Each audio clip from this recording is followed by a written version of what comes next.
And we're live. Welcome, ladies and gentlemen, to You Got Me Monologuing. I'm Tony. I'm Pasquale.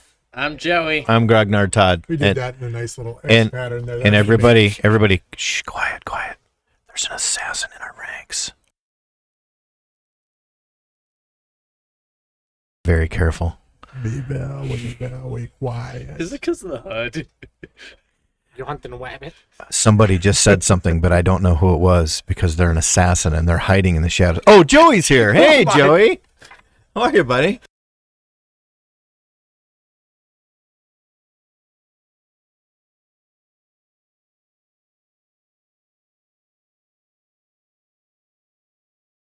Technical difficulty. There it is.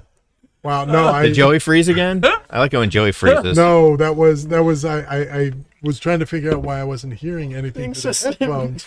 Because every time we put this thing away and buttons get pushed. Right, yeah. So I'm like, which of the buttons got pushed that made it so I can't hear anybody?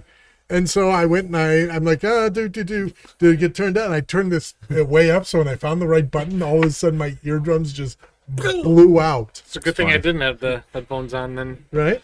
lose the remaining 50% of my hearing. Remove the headphones. It's just a shower of blood. Wow. That escalated quickly. Holy cow. Wow. No doubt. Whose kid is this? Man. Why do we let He's him- an assassin, and he's talking about showers Oh, of he's blood. definitely I'm the child Man, of Quentin Tarantino. Is it lots of violent video games, Joey? Is that what did it for you?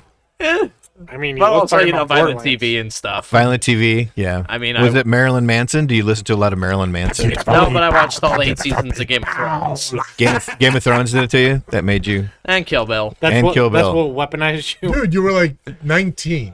What are you talking about? Yeah, Kill so Bill. so you wouldn't have got me talking like this before then. Yeah, I'll date myself. Went to the video rental store and rented on beta. My first movie rental with my bike that I was allowed to ride 2 blocks. Yeah. American Ninja Nice. and Neverending Story. Oh, The there. never-ending story. If that is Very not good. like, Very good. and then I remember renting Commando on beta. Sure, yeah. I was like, wait, I think those movies were PG back in the day. I think we had the PG discussion before. But Yeah, because Oh, yeah. PG is so different today than it was back Yeah. in the day. Hell, Yeah. that You was used to- PG-13. Yeah. you used to get one booby on a PG Yeah. movie. Yeah. In a PG movie. Right. One, well, maybe you'd get 2, but you would get one shot. Hell, Roger Rabbit was PG back in the day, and there was a bunch of swearing. Lots of swearing. Yeah. I Wise remember. ass. I remember one of the first movies I went to by myself. Maybe not the first movie by myself, but like me and my friend went. We went to go see Swamp Thing. Oh yeah. And Adrienne Barbeau. You can see her. Yes. She like takes her top off, or she's in the lake or something, and there's like there's a booby. Like I don't know what year that came out. 1980 something. I think it was 82. Yeah. Jaws. 82 was a good year. Jaws, the whole opening sequence. Now it's shot very, from Right. underneath and Yeah, underwater. right. But to my 10-year-old self, I was like, Right. But that one was at least rated R, right? no, The original Jaws? What? Jaws? The theatrical release? nope, rated PG. Wow. Yeah. Look Hell, at that. It was hell. back in the day. In fact, the movies, one of the 2 movies that caused PG-13 to become a thing was Indiana Jones and the Temple of Doom. Yeah. Yeah. Trying to remember here. Let's. And the first and I'm the amazed they didn't come up with that for Raiders of the Lost Ark, because that movie ended with people's faces melting. right, and Yeah. that was considered pretty hardcore for a PG movie, but Yep. not hardcore enough to Red get an Dawn R was rating. also the other Right. Well, Red Dawn was the first or second PG-13 movie. Yeah. They were right There there. was They 2 of were them. there There were this- 2 that came out right about the same time. Right. That was Red Dawn 84. and something else came about.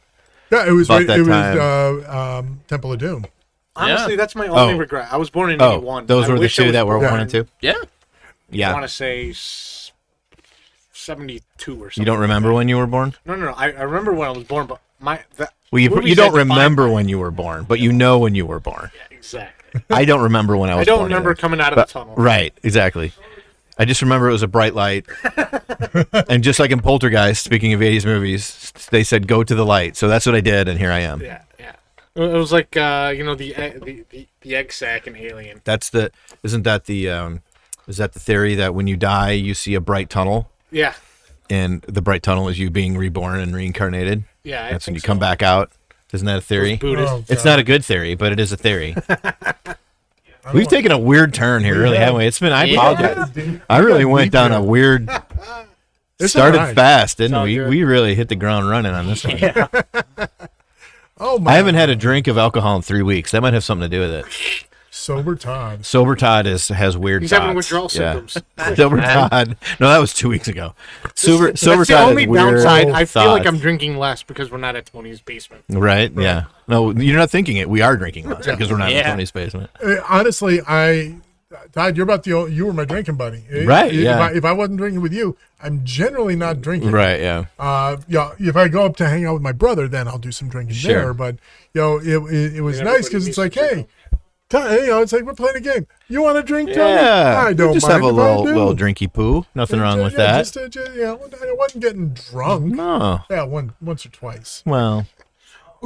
Relevant conversations tonight. Finally got Mark Hamill to like one of my tweets on Twitter. Hey, Wow. nice. What was the tweet? Oh, it was somebody was saying, cause kind of related in Mandalorian, that one scene where Luke is teaching Grogu and he's got his legs crossed. Yeah. Yeah. And it's like the lotus position where your like foot is on top of your thing, and one of the guys is like, Disney changed this, blah blah blah. Look, it's fake. Mark Hamill can't do this. I'm like, yes, he can. It's in the behind the scenes, and Mark Hamill is a very flexible dude. He's been able to do this position and everything. And then he comments, I've been doing the lotus position. He actually commented, not just liked. Wow. Look at you. That was on him. Good for you. See, you're Awesome, you're Twitter famous now. Yes, You're exactly. Star Wars right. Twitter A bunch famous. of people I don't even know. I'm like, You can now die famous and happy and go into the light. Mark, you don't wish me happy birthday, but Huh. I'll That's comment right. on how flexible you That's are in right. your comment. You don't buy me flowers. Oh, Tony- What musical We're is that going from? into the light, and Tony has now broken the song 3 times in like Anymore. 3.5 minutes here. Well, if you guys want to go into our I'm in a podcast mood. archives, I don't Like, know we took why. a weird turn. you today. can listen to the podcast musical episode. Tony's It, really it was Joey started out as an assassin. He did. And then we went down a weird path, and Tony won't stop singing. and So, that's it. Yeah, and it's gonna happen all night. I don't know what's going on. I was watching Brush for Hire earlier today. Had him on in the background at work, and it just all. This is the kind of sass box. I've been a sass hole today. That's sass what hole? it is. I've Yeah. been a sass hole. Sitting there, and he's like, he types. He says, well, I'm gonna try and get this done. If I've got the time, I'm like, no time for love, Dr. Jones. I don't know why. What's wrong with you? Just kidding yourself. I am the bard. Thank you. Oh, look at you Don't cheering need us the on. Cheering for us. We love you, get. Let's be honest. All 4 of us are bards in some manner. Okay, at least the 2 of us. I can't play any instruments though, so I'm just a singer. I've no actual appreciable The skills. the voice counts as an instrument, my That's friend. true. That's true. Yeah, I've been yeah, told I yeah. have a voice for radio I've been told I have a face for radio. and a face I for heard radio. video killed the radio star. Radio. Okay, I'm gonna I've- stop. I'm gonna Yeah, stop. please stop yourself. I have actually been told by multiple customers at Meyer that I should be on radio. You've got the pipes, right? do You've have- got I do. You've got You the do pipes. have the pipes. Yeah, You've baby. got And the Yeah, face. You have the I- pipes and the face. I swear to God, you were born in the wrong era because you would be like that total vaudevillian. Yeah. He could be in there doing the radio dramas. Good evening, ladies and gentlemen. Tonight's a murder mystery. See? There you Stop! go. I can only get so erect. My God. Oh, my Lord. So I actually found time to sit down at the painting table this week, too. I finished up my... Don't you paint like 3 prolific. times a week? So the funny thing Wookiees. is, the last... I finished up the Wookiees. Did you hear about the droid attack on the Wookiees? No. What? Carry Huh? on. It's a meme on the internet because of that one line Mundi had in the 3rd movie. Okay. I knew one person was going to get There you go. But I actually I rescued a Juggernaut from that collection that from you the took bin? in, Yeah. and finally got that bad boy painted up. And let me tell you something. I'm glad you're instituting a policy of only well-assembled minis now, because that was not a well-assembled. Yeah, some of them deserve. Yeah. I tell you, thank you for turning it in. I got it for Sure. a nice price. Right, So right, thank you yeah. for that. Right. But my God, I'm sitting here I'm breaking it apart at the joints. Yeah, you end up putting it back together again. So I right? could Yeah. file down and Yeah. fill and all of that. Yeah. Hobbies are hard. Right. It's a hobby. We have to participate in our hobby. That's all right. So that's been pretty much it. I painted over the weekend. Like I said, the last couple of weeks I've been skipping the Wednesday streams. I focused more on the plinth making and the bowl making than I have the painting. So it was nice to get back in and actually get a project finished.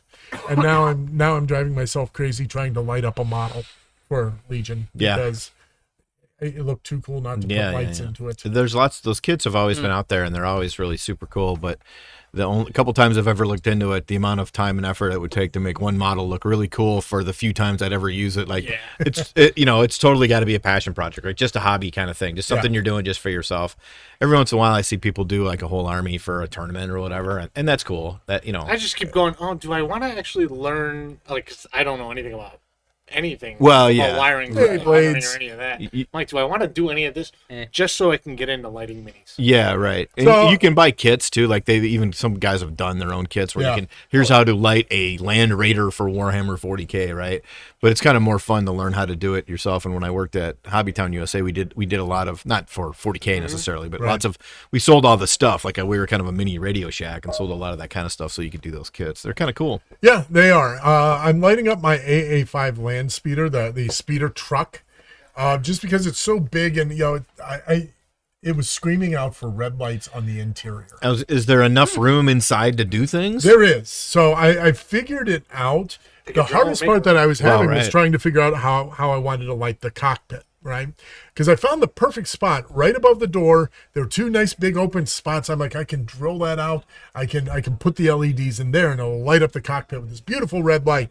And I'm like, and I'll run the wires through the wall because the wall comes in two parts. What I didn't realize when I started is the two parts meet flush in the middle. Right. So I'm sitting here going, oh, guys. So I'm sitting there, I'm scraping, I'm cutting, I'm doing everything I can. And finally, I just got sick of it and I got a clamp. Sure. I'm like, glue clamp. You're going to sit there until you dry. Right. And now my wall's got a little bow that if you're not looking at that, you're never going to see it. Yeah. But you'll see the light. But yeah, that was fun. That was fun. Right. So if you want to see me struggle and gouge my own eyes out, you'll join me tomorrow night as we continue down this whole LED path. And the thing is, because I'm lighting up and painting the inside of it, and you've got an inside, and then you've got the shell that goes around it for the outside. Right. So I've got to paint the entire interior first, and then I can assemble and paint the exterior. I mean, that's kind of like an old school model, right? That's exactly how you paint the cockpit. Why? No one's ever going to see it, but you know it's painted. That's so you're doing it only for yourself. It's purely a hobby, a passion project. Oh, and there's a guy that I follow, Models by Chris on YouTube, who does all sorts of fantastic sci-fi modeling, and he lights all of it. He's so clever. Like the B-wing, he made the B-wing. He lit up the instrument panel in the cockpit. But the cockpit still rotates because he used copper.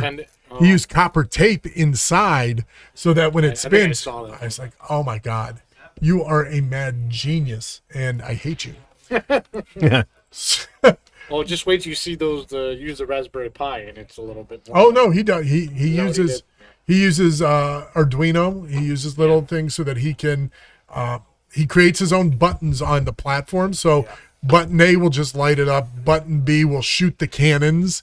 Button C will be the sound effects. It's like, because he puts a little soundboard and a little speaker underneath it, and he'll take a bottle cap and drill out a bunch of holes in the bottle cap and use that for a speaker. Put the speaker inside there, and he's just amazing. I mean, Models by Chris, MBC, fantastic stuff. So, what have you guys been up to? Practically nothing. Playing video games and going to work. Yeah. Sounds like like college kid. I almost won against you in Song of Ice and Fire. He did. It was kind of funny when you played last week and you guys drove all the way out here to play against each other. That was kind of awesome. I did enjoy that, but I tried to give you guys the option. But whatever. Yeah. And not to mention, we brought a friend. And it gives you an excuse to come out and play. So and it's all good. Some more money in your store. Well, I just want to see my friends, Tony. I don't know what you're talking about. And yeah, the money's just a plus. That's just a plus. I hired my youngest daughter to work at the store, so she's put in a couple days here. A little nepotism. That's correct. Well, what's the point of owning a business if you can't hire your kids to work for you, right? Put them to But work. she's I mean, she's just- working. Make sure she takes out the trash and Yeah. Give Well, her all- mostly it's the sorting of magic cards, which is the first thing you do to crush someone's soul. And once you've broken their spirit, then you can get them to do anything you want to do. So, she needs like 5 mana to start with. yeah, exactly. Is Correct. she sorting the rares, or are you making her sort the commons and uncommons? Just the rares. I'm not a monster, Tony. Yeah, I mean, what do you I mean, It is my own kid, but I'm not a monster. trying to make her hate games? Right. Leif made her do inventory, so that's just about as bad. you ran. Well, just Well, a little bit at a yours time, but yeah. would probably have like an iPad or something like that, or a PDQ to do inventory. My dad used to- we have a piece of paper and a Oh, pencil, okay. and we So give it to you do it the the way my dad youngster used to. and say, well, we can do it on the fly, but it's just easier to say, here's your piece of paper and pencil, and now write all down all the things that we need, and then hand it to Leif, and then he orders 3 it. worst So. jobs in a grocery store: facing out product, Yeah, Oh God, yeah. inventorying the liquor section. And as a kid, you can't obviously. Right. And the third one was in the freezer section and scraping the ice. Oh, yeah. Out of like 30-year-old freezers. Yeah. Exactly, Tony. Worked You get in that? retail, so yeah. I took a holiday gig one Christmas at Toys R Us. Oh yeah. In the candy Yeah. store, or never want to work there again. Yes. Yeah. Yeah.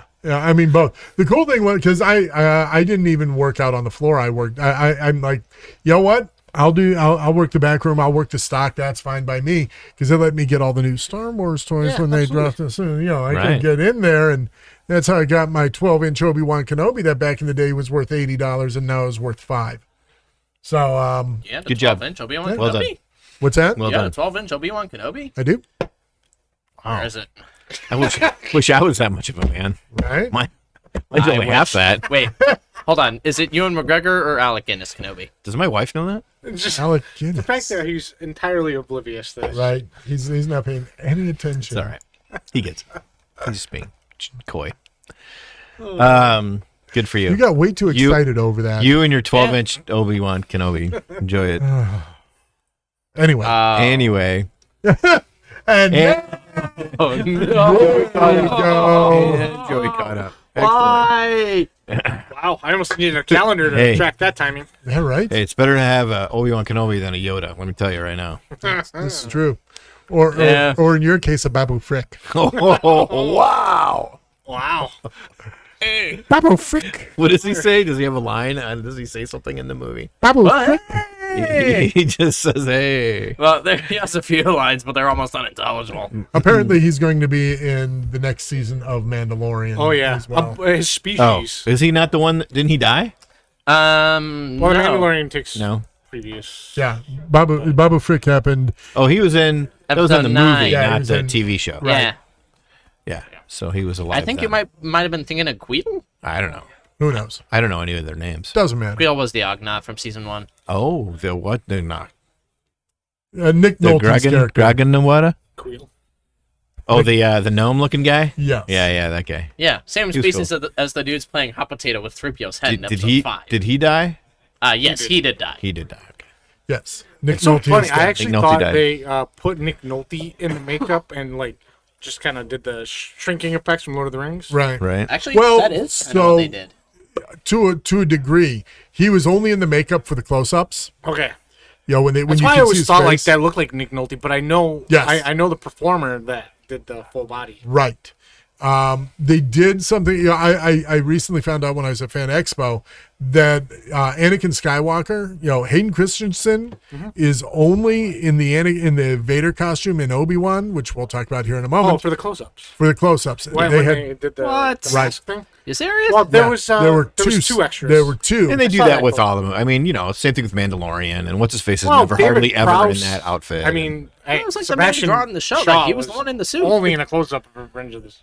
yeah, and Bob Anderson Well, was actually, the no, that's Empire not the Strikes main Back draw of the show. Vader Right. on the Right. scenes on Hawk. yeah, and especially now, those guys weren't stars before those movies. Now, when you've got Mandalorian and Hayden Christensen, those guys are our stars, and so they're not gonna, Is now Hayden they're Christensen a star? well, you know what I mean. He's a Here comes his. He's gonna go on a shattered prequel glass fans love diatribe. him. well, if you put him in a Darth Vader outfit, he's a star, right? If you walk past him on the street, he might not be a star. Yeah, he's a celebrity. He's a Star Wars celebrity, Right, is what he is. Hey. I would not be saying that. I will man. say The this. prequel lovers absolutely love him. Well, that's fine. And they're absolutely And they're Star entitled Wars to it. fans. That's fine. Right. And But he did a lot speaking these better days, with the script, with a better director and better script writer this time around. Oh yeah, that's pretty he good. did, but there wasn't much range to see of him. He had like 2 scenes, dude. I mean, yeah, but even then, he expressed way more emotion than he did in episode In the 2 or entirety of 3. the Attack of the Clones. I hate sand. It's coarse, rough, and irritating, and it gets It's in my everywhere. pussy. But Ow. As long as it doesn't get into your 12-inch Kenobi, that's There you fine. go. Oh. wait, Anywho, and on that note, ladies and gentlemen, Never mind. Kenobi. how about you, gentlemen? Todd, anything interesting going on? Just like I said, I was just talking about my daughter and working here, and that's pretty much that. And now we have a 2-car driveway and 4 cars in the house because I have 4. I was there's gonna 4 say, drivers. school's out. So it's gotta be rough. she's driving now, so that's fun. I'm sorry. Yeah, me too. But she's fine. That's good. What about you, P?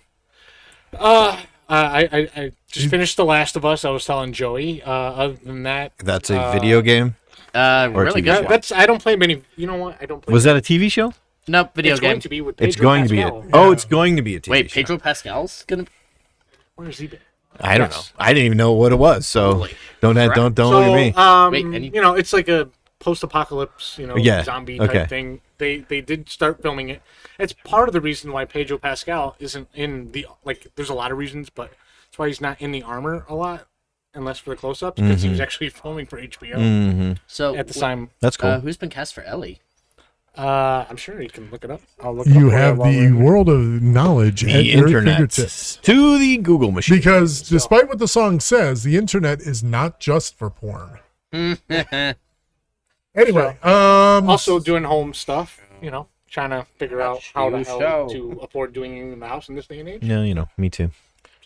I spent a good chunk of the weekend watching the AMG live streams about their Mini mini extravaganza. extravaganza, where they talked about upcoming stuff for X-Wing, and the Legion stuff has me really, really excited for what they're doing for Legion. We'll have to do an in-depth dive at some point. Well, I'll do an in-depth dive during one of my pain streams because I'm the only one here who plays that. Right. I sell it So, to you. found the casting. Ellie is going to be played by Bella Ramsey, who you would know as Lyanna Mormont from Game of Thrones. Oh, interesting. Young Cool. Lyanna Mormont. Yeah. Oh, okay, yeah. That's Nice. kind of funny. I mean, that's that was 10. Should be 10 years old. Yeah, right. Seems like it, right? Cool. Let's see what else we get. What else? So I did that. Finally saw Thor: Love and Thunder. I mean, dude, you went to Fan Expo. You could do a whole show on that. We did. We did last week. Oh, good. I'll have to listen to it. That's why we're doing Kenobi this week because Right. we did Fan Expo Oh, last that's week. Yeah. No, and the too long didn't read. If you didn't pay attention last week, and since you weren't here, I'll just say it was it was enjoyable, but I could have done everything in one day, with the exception of the fuck ups with the Kevin Smith line. Wow. They mismanaged that to all hell. Beyond that, unless they expand the non cosplay stuff, it'll probably be a 1-day show for me next year. And I got no problem with 1 day, but wasn't a lot to do for a comic fan. Anyway, Different conventions for different shows. that's Right, it. yeah. C2E2 will still be my show. So, No, you Have you don't worked get on to the do that. segues? My God, he's terrible at this. Well, he may have the voice for radio, but he doesn't exactly have the cadence down yet Right. for That's the, why I the need transitions. a script. The damn it. transitions. You don't get a script in radio. Nope. Wait, what? I Unless you- don't. No. Are you familiar with radio? Because they don't even know what No, radio is. no, They don't even know what it he's is. not. He grew up on nothing but streams. Right? How Yeah, the I hell know. did they do the radio plays? Radio still exists today. You can just turn on the radio. I'm not talking about radio plays. That's a totally other. That's a drama. Like I'm not talking about a play. We're talking like morning zoo The radio. Yeah, man. Yeah, man. Here we are. This is Todd coming at you live from Grognard Games. Man, this is me with Joey. Hey, Joey, what are you doing today? Hey, I don't know, Todd. I'm over here at the Shop and Save, and we're going to be doing a giveaway. Yeah, man. First one to find Joey and kick him in the nuts gets a free ticket to go see Led Zeppelin tonight or a tribute to it. Get the lead out, man. Yeah. I'm sorry, Bobby did not clear this with legal. I had this great idea, Car Talk Radio, Yeah.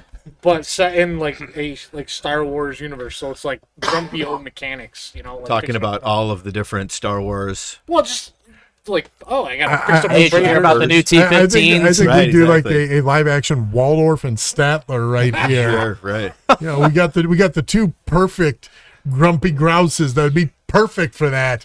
Hey, we're hanging out at Grug's. Grognards. Perfect. Okay, so let's get into the meat and potatoes of it. Obi-Wan Kenobi.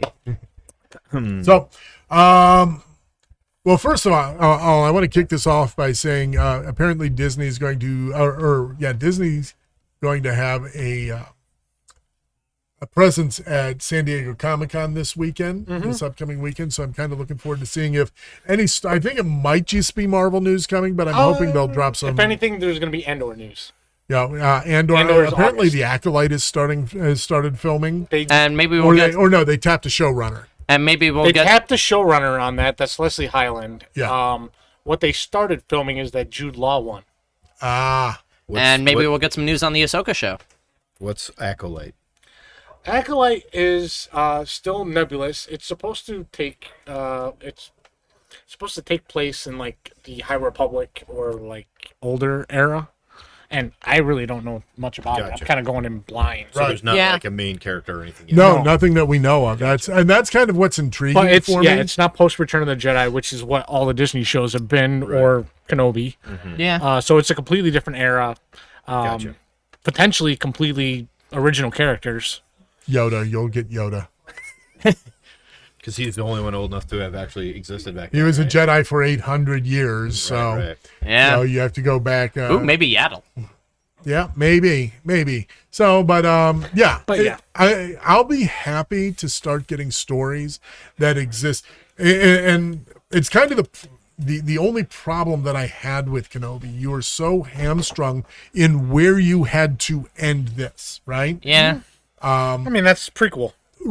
Yes, I mean, there you never get to a point where it's like, okay. I'm having the same problem with Better Call Saul right now. Oh, You get it's a fantastic show, Yeah. but it's like, You know exactly what's going to happen. well, it's like, well, we know that nothing happens to Jimmy. We know that nothing happens to Gus. We know that nothing happens to Mike. Oh, actually, Clone Wars Season 7 suffered that same problem when it came out, because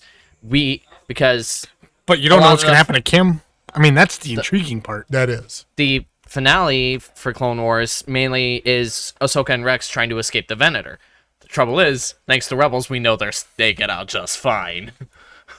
Right, and it's kind of the problem with these middle stories or these prequel stories as we got in Kenobi. So I don't see it as a plot thing with Kenobi, and like I know exactly what you're saying. It's more of the what's the emotional journey? How does he get from point A to point B? And that is, in this case, how does he get to the grumpy, grizzled Alec Guinness hermit thing? yes, I would not say he From was the grizzled. I just basically took my brother and cut off limbs and felt betrayed from him type Yes. thing. And it's really, I think that is the whole point of the arc. We could talk about plot points, and we will. and but I think it was really also, how do you bring an actor like Ewan McGregor in here and entice him to the project, and you have to do it with emotion.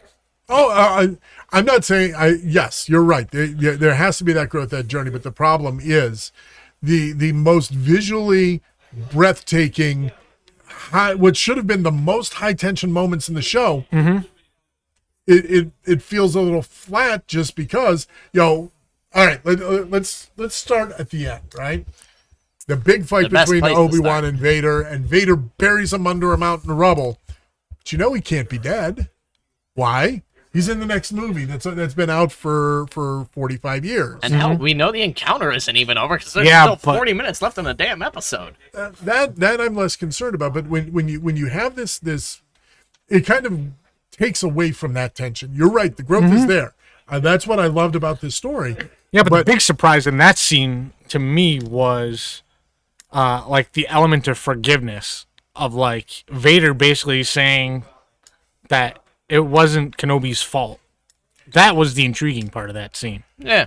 And I'll grant you that, but I didn't take it as forgiveness. I took it as him being like, no.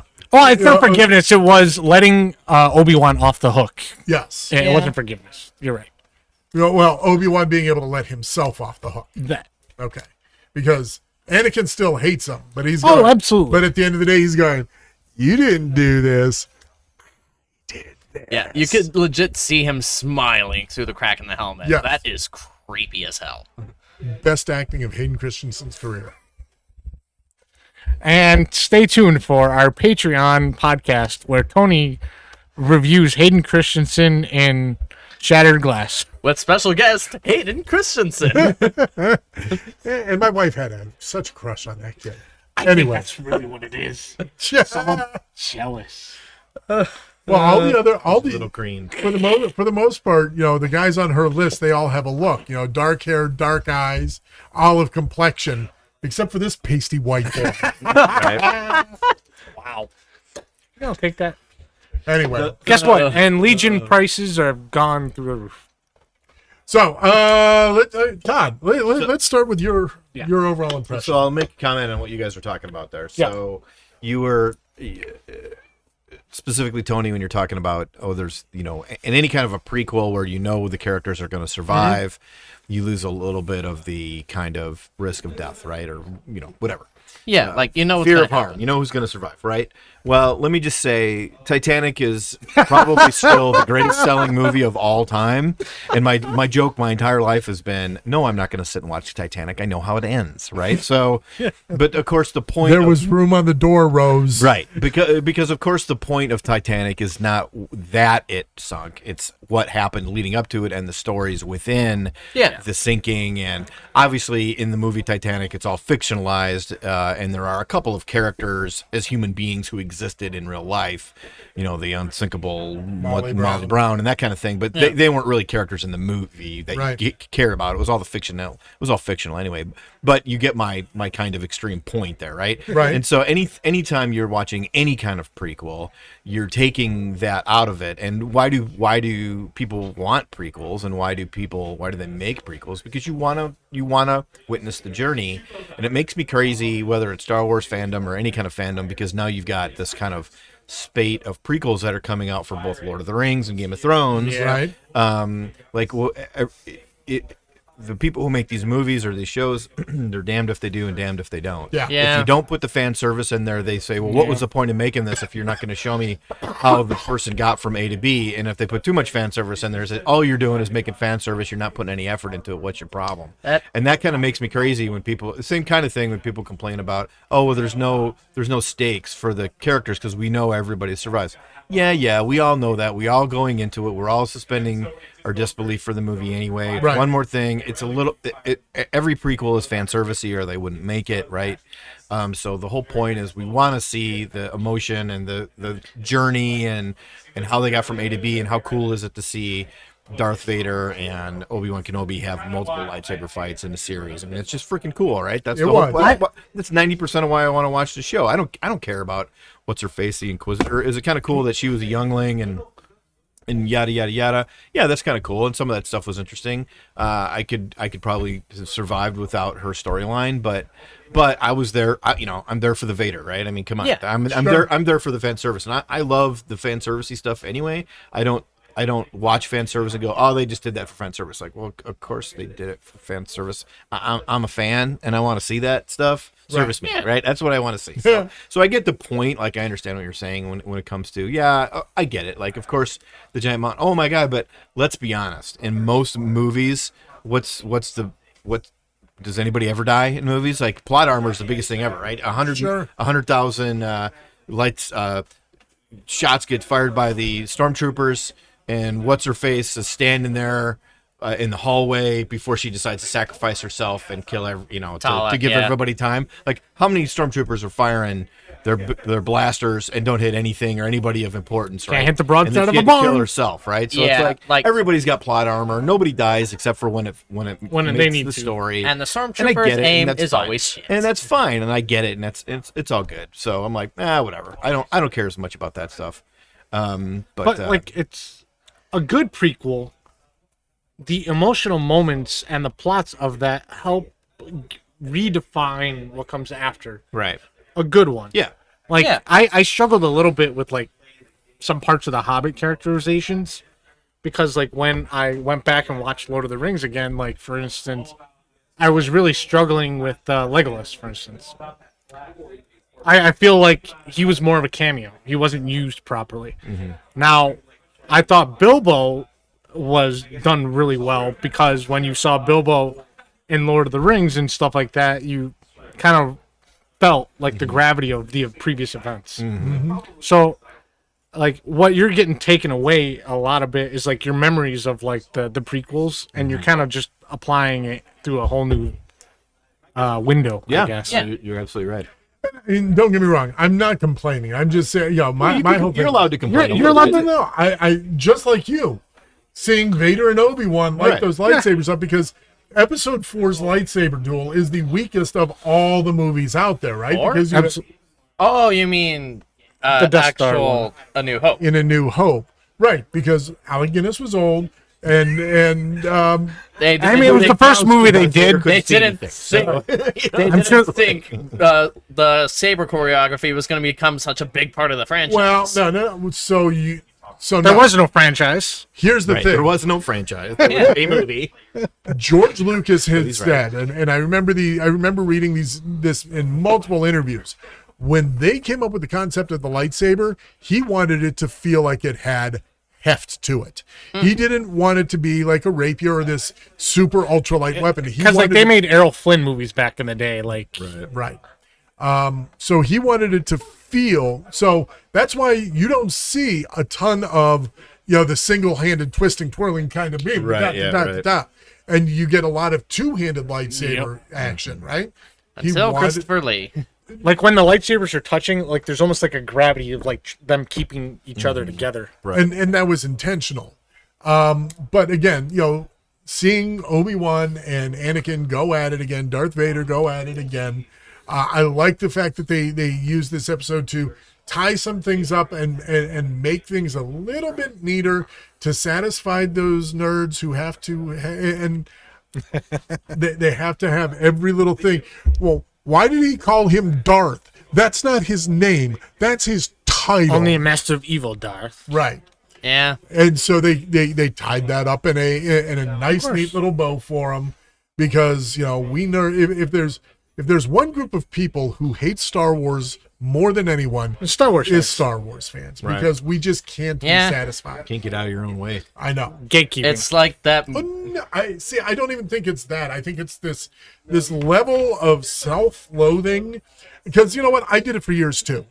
I did it for years with the prequel. It's so absolutely personal. Keeping it, and it's people It's that absolutely- realize that they're doing it. It's the Yeah. thing. But the thing is, You can do it without knowing that you're doing it. But see, and without doing it on purpose. well, see, I look at it when I see gatekeeping. It's you're not the true fan, as opposed Yes, to that's just what they're doing. They just aren't saying it out loud like that. Okay. It's like dog whistle racism. It's the same thing. It really is. I can see it as a dog whistle. Yeah. Okay. Yeah, it's it's all just- fandoms. It's not it's- just Star Wars. It's not just Star Wars. Yeah, no. it's kind of like that one Groundskeeper Willie meme where it's just like, damn, It's called damn No it, True Everyone Scotsman, hates, and that's why everyone it's hates Willie. Star Wars. Well, everyone has a problem with Star Wars. Like Lord of the Rings fans with Star Wars, or Harry Potter fans with Star Wars, or Star Wars fans with Star Wars. Right. Damn Star Wars fans, they ruined Star Wars. right. And I'm not trying to get, nasty about it, but Yeah. I mean, that is exactly what it is. I mean, it really is what it is, All right. in my opinion. Yeah. We'll say that. Yeah. I'll buy that. It's just. But yeah, you're right. The people who are extremely literal with continuity, for instance. They're the. I mean, that's just one of many things. They're the ultimate and extreme grognards. You're grognard. We're grognards. We like our old stuff. Right. But that doesn't mean, Return to Dark Tower.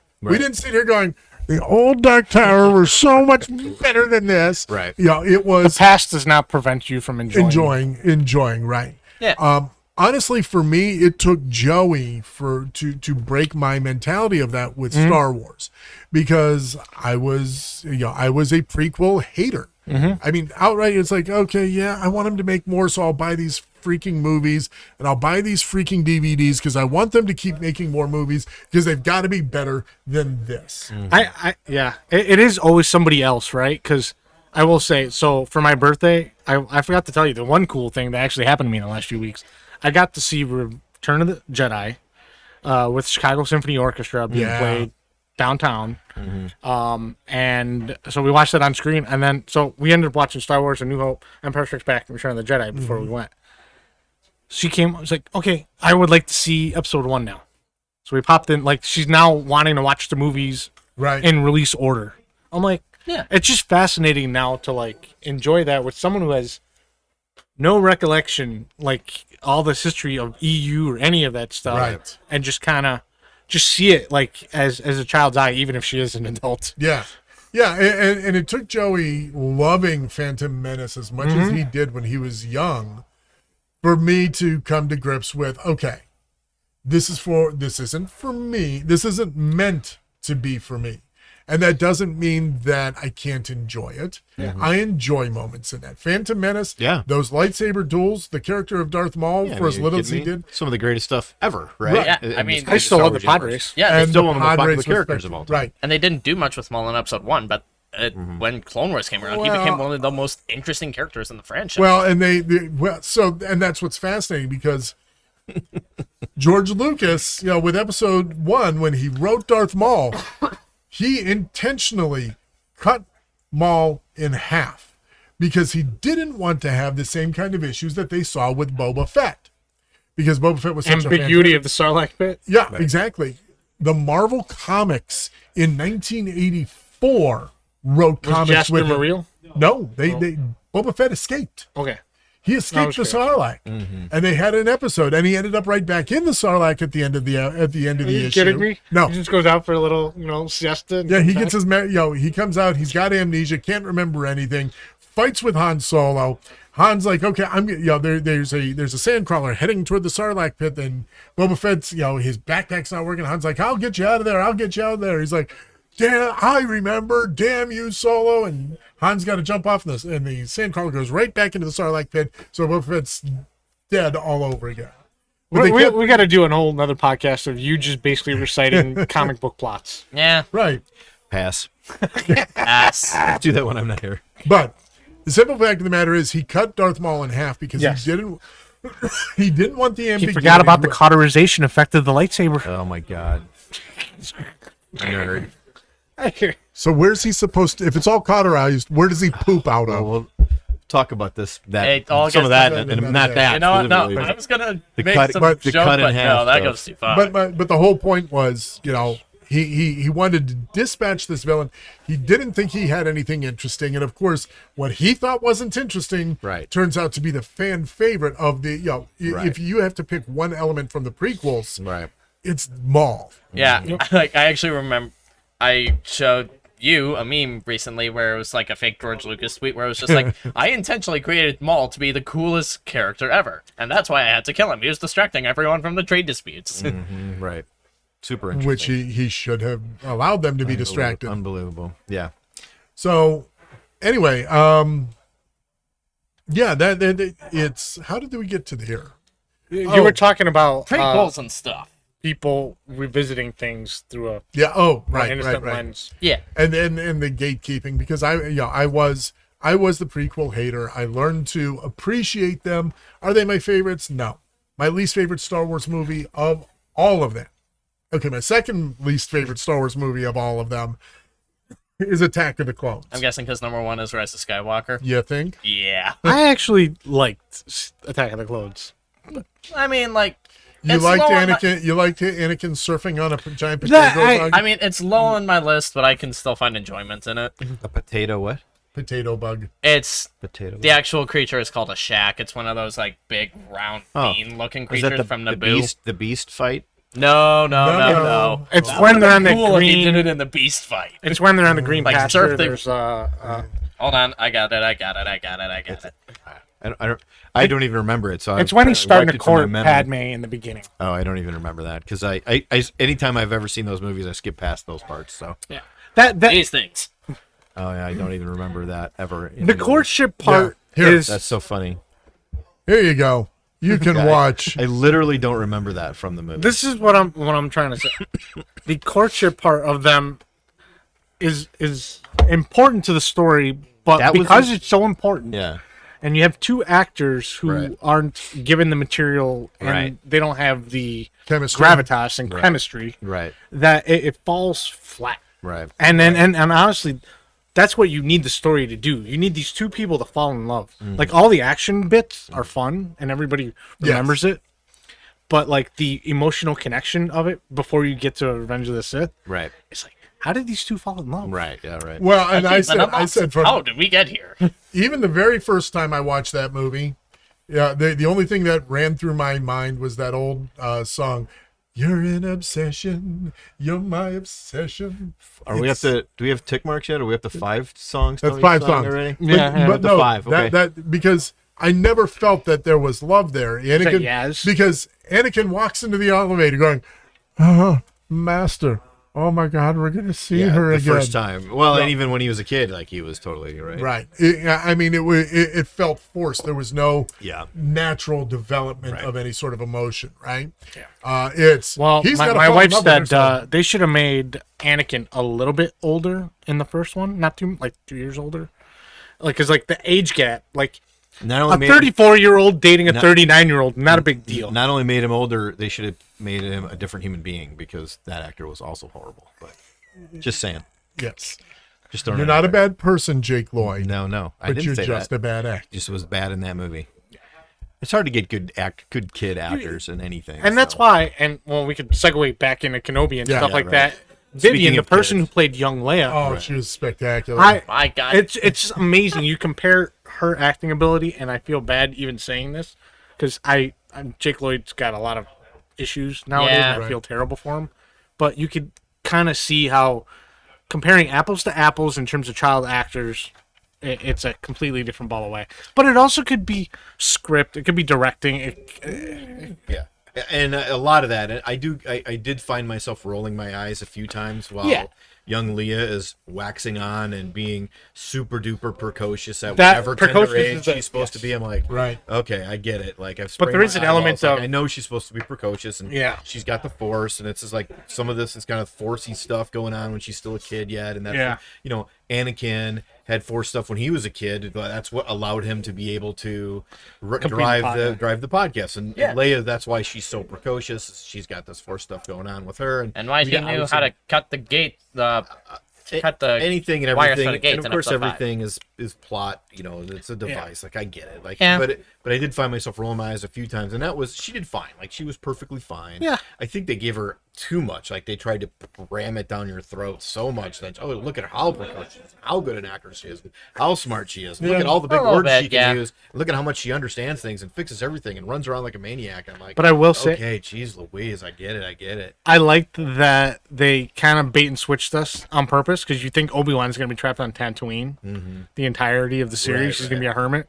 I like that we immediately went off planet. I loved it. So it's just expectations are the thorn in fandom side Right. Right. because Yeah. everybody always has expectations of how something should go. And if Right. they And when don't it go that doesn't, way. that's when they get angry and get disappointed. It's something I'm trying to teach this one because he's, Yes. and you're just at that age, and I get it. You're a creative kid, and you're at that age where it's like, well, what if they should totally do this? I'm like, let them do what they're going to do and appreciate what they do rather than because when you project like that, you can't help but to have this and then you kind of come out Then and you go, get upset. and then even if it's not anger, right? If it's not vitriol, you're still coming out of going, yeah, that was good, but if they'd gone with my idea, if they'd done something more along the lines of what I wanted to do, Yeah. it's tough. now It just give really him is 15 years and a YouTube channel. Well, and 15? and Give me like 6. and that's what all of social media is when it comes to any kind of review of any kind of TV or movie. That's what everything is. Yes. Yeah, they did this, but boy, it would have been so much better if they did this, or why didn't they do that? I mean, that's Right. what everything is. So you can't, again, like you're talking about, he's been raised with, Joey's life has been, there is no radio, right? Everything is streaming. It's everything is YouTube, everything is social media, everything is TikTok, everything is streaming on Twitch and Right. Twitter and everything else. And so when that's what your experience is, that's all you know really how to react. And so it's just getting older and learning about other things. Yeah, Keep talking. I'll be right back. it's all about just learning how to go about experiencing things on their own terms, and then not wanting to make it different if you could, or say, Yeah. hey, what if we did this, or what if we did that, is totally fine to do. And if that's what reviews are effectively, right? Whenever any kind of movie review or anything, it's like, review this movie for what it was. I would have liked it if they've gone in a different direction, or if they'd explored this aspect of it more, like, talking about the love story, like, this is what they did. I would have liked if they've done better things with the love story. Exactly. But not Or hating it because There, they didn't do your idea or whatever. there's a point where objectively I have to go, okay, Attack of the Clones, this is the love story, this is where they meet, blah, blah, blah. And I gloss over it, and then I go, okay, here's the Clone Wars. I can watch that for the performances and some of the filler in between and get the relationship. Because that's the other thing a lot of people don't realize. Different medium do different things story-wise, right? Like an RPG, you're playing over many years. You have a lot of experiences. You can build up a character and a backstory. Yeah. And a lot of encounters. A television show, you have a lot more. You have 8 to 10 hours to take your character from A to B. And you have a lot more emotional story points throughout. Whereas I feel like a big budget blockbuster, you got 2 hours. You have to, there's almost a formula of like, okay, we have to go up here, introduce the characters, climax. We need a big battle. It's $200 million picture, so we need at least $50 million for the last battle. See also Thor: Love and Thunder. Oh my God, did they cram so much into that stupid 2-hour movie? Anyway, I feel like I just got his review. Wow. Jeez Out of Louise. curiosity, did you like Ragnarok? I loved Ragnarok. Oh yeah. Yeah. No, I'm Ragnarok hearing is some great. interesting. I haven't seen it yet, so. Yeah. But I've You heard haven't mixed seen reviews. Ragnarok? No, I've seen Ragnarok. I haven't Love and Thunder. Yeah. So yeah, we'll do another Marvel episode soon where we'll talk about Love and Thunder and we can Miss do Miss Marvel. Marvel at the same time. That way I'll we have to can- watch it in order to catch up well- for that. Yeah. But so my 30-second review of Love and Thunder is, some people, you can take a movie, there are movies that don't take, they just don't take themselves seriously, and then there are movies that don't take themselves at all seriously. Right. Yeah. And I think Taika kind of went from, hey, we're having fun, to Right. just a little bit too far to the Just south of a spoof. I mean, it was the first part of that movie felt like a spoof. Like they Yeah. weren't even making a movie. The one thing I heard was, in the movie starts, no spoilers, with what's the rock face man? Korg. Korg is narrating. He's telling a story, right?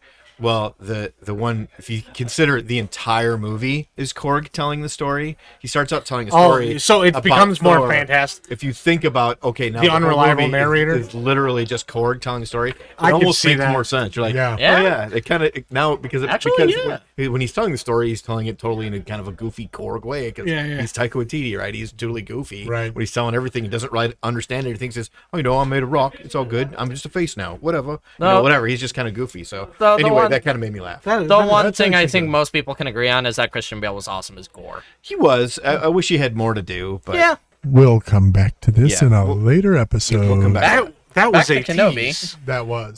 So the big. Oh, go ahead. You had something to say, Jay.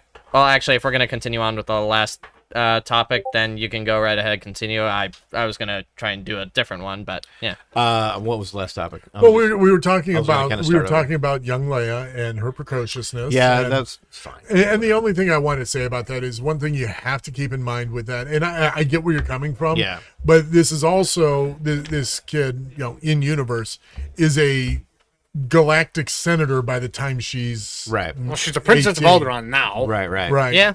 Yeah, but that's just a title without any real duties. A senator. Well, I mean, you're supposed to be right. essential. But we're also talking about a universe where Actually- you had a 14-year-old queen who understands the principles of democracy. How Yeah. does it? Yeah. Right. Okay. And the weirdest part I mean, was that Parliament. like Amidala was actually elected queen at 14. Right. That's the weirdest part. Let's put this 14-year-old in Well, charge of everything. Right, and some of that probably completely not on purpose is much more real than actually anybody knows. I mean, historically, King Tut. every kings occur at the age of 12 all the time, right? And now usually when that happens, it's because Oh, it happened somebody twice in Game of Thrones. somebody died. Well, Game of Thrones is taken directly from the history War of of the War of Roses. the Roses from Yeah. English and medieval history. But the point is that has been historically a very common thing for young people to become king or queen. Now, usually when that happens, or always when that happens, there's a regent that's taking over or helping or whatever. That's actually the queen. AKA Peter the king or Baelish. queen mother is usually the one who's Or in charge. Cersei. Until they come of age. So that in of itself isn't necessarily unreasonably realistic, but they usually don't show that in movies because it doesn't seem like it makes any Right. sense. But- But I think Yeah. that's accidentally accurate and probably is what. Well, except that but historically there have been elected- right. Yeah, that's the weird part. But They elected their queen. yeah, right. That Okay, that in sure. of itself is not accurate, right? Right. But anyway, it's a long Star time ago Wars, in a it's fantasy, galaxy right? far, so far you can away. do whatever you want to do in your soap opera. But So I can forgive the precociousness, although there were times where especially in the second episode when Obi-Wan finds her, it's like, kid, right. Yeah. let the old man take you, Yeah, yeah. and it's like he told you, you're in a bad situation. Is this guy really breaking in to break you out to put you into a worse situation? Oh, she's so cute. Oh, isn't that cute how precocious she is? Like, okay, I got it. I'm picking up what you're putting down. No, stop it. Wow, there were But actually whatever, it's several elected monarchies in history. Historically, So something I want to talk about. You don't have to announce that it's what you want to talk about. Just start talking about it. Riva. What was your guys' take on her? I picked that out in the first 15 minutes of the series. I mean, you're supposed to because Yeah. Jedi Fallen Order, there's like a built-in knowledge of the Star Wars universe for some people that come to it, and then some people it's going to be a surprise. I never played Fallen Order. I picked I it have up. though. Well, okay, there's also a lot of I didn't pay much attention. What I did was I watched the opening scene and said, it's a flashback sequence. little black girl, Right. big black woman, Yeah. force sensitive, she's pissed off. Yeah. And Yeah. I it's not rocket science, right? No. We're not talking about rocket science. Yeah, and there would also be people who probably wouldn't have watched Rebels and know the Grand Inquisitor was a freaking Jedi Temple guard. It was very obvious foreshadowing. Yeah. If nothing else, right? Yeah. But one of the things that I love, and we may have said this earlier on this, they showed just how wrong, and this hurts to say, show how wrong George Lucas was in not creating actual armor for those clone troopers, or for main clone troopers, for doing all CG armor through the prequels. Oh, you're talking about Rex? Now Rex, the old trooper that's panhandling? I'm talking about the opening sequence in Oh, the yeah. first episode when the clone troopers are breaking in and shooting everything. Those clone troopers felt like they had a weight in the Oh, of scene. course.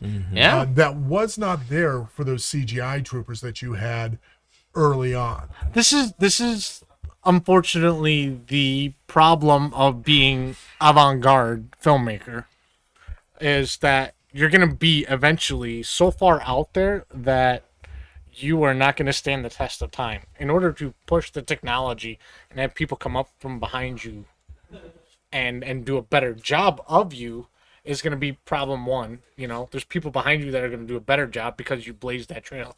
Two, Yeah. your stuff is always and it's not just Lucas, there's some elements of Cameron's movies that are out there that aren't as timely, and then he comes in and polishes them the second time around. But the thing is, if you go back, and I know it's almost impossible to do these days, but if you go back and watch the original edits of the original trilogy, those effect shots stand the test of time. Yeah. Well, yeah, Every there's a single one of physical. That's the problem.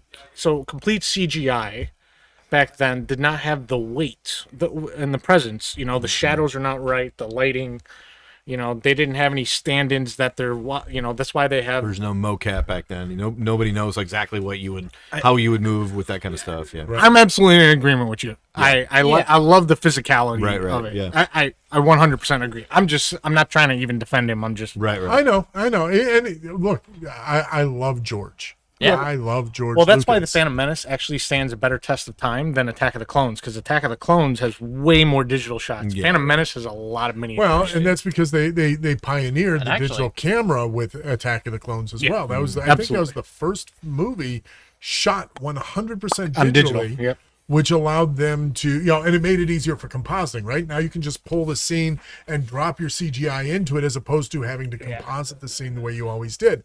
And it's like, you know, I can't say it's less labor intensive, because I was floored as we're sitting there at the end of Love and Thunder, and it's going to be the same with any big SFX laden movie these days, because, you know, Star Wars, the original Star Wars movies, they took about 3 years, and now they're able to crank movies out in about a year and a half. I mean, they're up to 2 doing, years. 8 hours of TV now with CGI effect shots. Right. But and the reason they can do it is because we sitting there, and there were like 8 effects houses that worked on Thor: Love and Thunder. Yeah, and the like just list watching of through the artists, credits, it's just like, Jesus Christ. I mean, literally, what the heck? Miss Yo, you Marvel got- had like 8 minutes of credits. Yeah, exactly. That's exactly my point. All these CG effects, and this is where I get grognardy. You know, the thing that I love about Adam Savage and watching Adam Savage tested is he sits there and he makes stuff. You know, Yeah. something exists when he's done. I mean, there's still a lot of making, but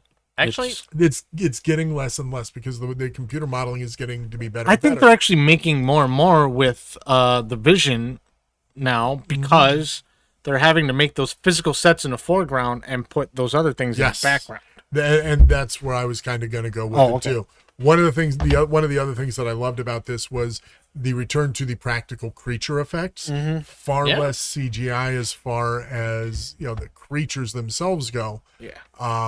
that's really Enhancements something. and tweaks. Go ahead. That's really something Disney's been trying to do with all of Star Wars in general. Hell, that's one of the big. That was one of the big draws to Force Awakens, was that instead of all the CGI monsters, it would be mainly like props and like actual costumes and stuff. I mean, Phil Tippett's still at it. Yeah. And let's be honest, a lot of those, any of the practical, you know, basically a guy in a mask, right? You can tell it's a guy in a mask, Right. right? Yeah. Yes. But that's part of the now grognardy appeal of those shows, because that was what we grew up with, and so that's what we want to see. And when we get that and we see the guy in the mask, we're like, clearly that's a guy in a mask, but it's still pretty cool, and we Yeah. dig it, and I like it, and But it's and we're willing to suspend that disbelief. And even because when we they know it's a guy. do some of the CGI creatures, they're still adding the stop motion effects to it Right, to right. make it match Right. what the puppets used to do. Right. And Yeah. it's one of those things, you know, the yes, it's a guy in a mask, but one of the reasons I was so drawn to Star Wars as a kid, as opposed to Doctor Who, which I can't watch old Doctor Who. I can't watch anything before the Christopher Eccleston stuff, yeah. because and I've tried since I started watching Yeah, the it's New rough, right? Generation. I can't watch it. Hell, I even honestly, personally, I kind of have a bit of trouble watching stuff pre Matt Smith. But it's one of those things where one of the things Star Wars did so well, you know, Jabba the Hutt, not a guy in a mask, 3 dudes in a latex bodysuit together, Right. and there were But it's clearly a latex bodysuit. Or- That's my correct, point. yeah, yes, Or Chewbacca. yes. Like, any iteration of Chewbacca, it's like, it's a guy in a suit, but the suit looks so damn good that it's kind of hard Yeah, to tell. it's very cool. Yes. Yeah, it looks good. So, I enjoyed that significantly. Yeah. Joey asked about what's her face. Riva. What do you think? I feel like it took a bit too long to like actually get to her proper motivation and stuff. Cause like, we went for like 2 or 3 weeks not knowing what the hell her deal was and like why she was so vehement on trying to get to Kenobi and like, or like, what? Yeah. And when we do find out, it's really cool. But I feel like it just comes a little too late, you know? Like, It's the problem with this was a problem not with just Joey, but the internet in general. Oh, she's so crappy. Ah, she's so terrible. They're grousing because we're such an instant gratification society. Yeah. You can't wait. Oh my 3 gosh, she weeks- killed the Grand Inquisitor. It doesn't match up with the rebels. Right, Let it breathe, people. right. And like, Oh, look. And literally, the show, not the showrunner, not Deborah Chow, but one of the VFX supervisors says, I can't say anything about that, but I will say this. To Dave Filoni, canon is everything. The end. Done. yeah, but like honestly, I think they could have like slipped in a few more hints earlier on, like maybe in episode 4, like when she's Well, about- your dad got the hint right away. Some more foreshadowing. I see. That's like the thing. just a little bit, like Yeah. in episode 4 when she's about to torture Leia, maybe it she just- gets a brief glimpse and she sees like her youngling self in the chair, and it's just like, oh, what the? Yeah, it doesn't have to be beat you over the head kind of stuff. Just a little bit more. Give her something to think about, kind of stuff. Yeah, Or it's just exactly. some kind of a foreshadow or some kind of a a beat, just a beat to go. Well, that was But, weird. yeah, Like, exactly. why was that? Why did she think that, or why did she see that, or I why did feel she like that would kind of betray the end. So the thing is, I don't think they were trying to necessarily hide that Riva was a Padawan. I think they were trying to hide that she would be redeemed by the end of the show. Once again, I think the show's overall themes are about forgiveness Yeah. and acceptance. And because, like, they could have pretty much basically put a little thing that says Riva, young Padawan, and she becomes a Grand Inquisitor. There's not necessarily a spoiler there. That Grand Inquisitor could have stayed bad the entire time. But It's just the comments of the Grand Inquisitor could have stayed dead the Oh. whole time. stayed bad, I meant. Oh, evil. Okay, yeah. Riva could have stayed evil the entire time. Like she couldn't necessarily. I think the twist at the end was her not necessarily using Obi-Wan to get to Vader, but her being redeemed and wanting to help. Yeah. I don't know. I think that's kind of why they didn't do those reveals. I don't know. Part of me is like, because I'm, a creator of different media, that I can kind of see a little bit of the machinations of why didn't we do this or why didn't we do that. And Right. a lot of times in storytelling, it's if we foreshadowed this, someone might pick it up a little too soon, or What you doing, man? I don't know. I get it. And I get that too. And I kind of feel like Tony said, well, I figured it out right away. Well, he wasn't the only one that figured it out right away. Yeah. Yeah, So like- I kind of feel like like Joey's saying, if they're gonna foreshadow it, maybe they should have leaned into it a little bit more. Exactly. exactly. Maybe. If you're Like- gonna give it a twist, make it a freaking twist. Like, right? I Don't foreshadow it at all. But Yeah, then if you I do can see that, that. if you don't foreshadow it a little bit, then people complain because, well, that was a left turn. That the broke Yeah. her neck. She turned left so hard. Like if you do that, then it's the same thing. And people did say that. Right. People said, oh, she totally turned so hard. She heel turned so hard that she broke her neck. Like because That's the phrase I was looking for. Heel turn. yeah. So and I get that too. But it's a little bit. No matter what you do, you're damned if you do, damned if you don't. Right. Yes. But People didn't want to like that character. They just didn't want to like because it wasn't what they. I just had this argument again with somebody else Expectations. where, well, and it's not just that people have an irrational. Yeah, they're like, well, they need to just fire Kathleen Kennedy and put Filoni and Favreau in charge. I'm like, they are in charge. She hired them and put them in charge. Yeah, but the prequel or the sequel trilogy, I'm like, right. She made a boneheaded move in hiring J.J. Abrams. That's been her misstep, and she went back to it because And not a financial one. no. So yeah, and that's the thing. It made those movies made a buku bucks. I hate having this conversation with people because there are people who just want to hate something. They just want to hate it because for whatever reason they want to hate it. And They're too busy not listening to Yoda and Dagobah. And as far Yeah. as just really, she really just became the method by which the story gets to what we wanted to see at the end Yeah. anyway. Yes. Right. So in the grand scheme of things, even though she started out as kind of the prime and really is the prime mover of the story through the whole thing, the end she becomes like it's an asterisk at the end of the movie. And you end up with a character now at the end of it all who could could potentially be something a lot bigger now. right. Yeah. You can spin her off and So have her be her own Dr. Aphra-esque character, her own, her own. the universe is plenty big with billions of people in the galaxy. We could easily meet her again, or we couldn't. And you wonder if they whoever they are that make the stuff, if they're hoping or wondering if she would become popular, and then she could be her own thing, and you could get a whole series with just her rather than Dave Filoni, and yes, that's I promise you, he's he is the Star Wars nerd to end all Star Wars nerds, right? Mm-hmm. Yeah. And He's he the doesn't one, do anything. He's the person all Star Wars fans aspire to be. I don't, but that's okay. I still I love what the guy produces. Because without any of he's the first generation touch point to Lucas. Like, he isn't someone that was hired after Lucas left. Lucas hired the guy, so it took all his knowledge, and they got to work together hand in hand, not just, okay, I'm leaving the office, tag, you're it. Yeah. It was, we're going to work together. They developed their own style, their own language. But Favreau's a second generation. He's a whole generation. That's what I mean. Removed, but Favreau's been killing it. And even, I'd say, Deborah Chow, killed it. She directed all. She's the 6 third episodes. generation. She killed this series. Personally, I like the idea of going with the shaky cam, but I feel like there was a bit too much of it during the action scenes. Made it a little difficult to. I think I don't disagree with that at all. And Yeah. I noticed it a couple times, and if I'm noticing it, then it's too much, right? Yeah, If I'm exactly. thinking gosh, so much shaky cam, and a lot of series are doing that though. I think it's not just them. I think it's it seems like that's what everybody's doing. Sure, but you don't know. I will I don't know. tell I you, loved it kid, in Rogue One, but You don't know the horrors of shaky cam until you've sat through Transformers. I don't Oh, God. intend to sit through it, but That's the correct answer, but right I there. feel like- don't sit through it is the answer there. But honestly, something I think that did it kind of well was The Boys, because if you notice, it had the same sort of handheld camera type moment, filming. Definitely noticed But it, yeah. you don't. It doesn't stick out quite as much, probably because it isn't quite as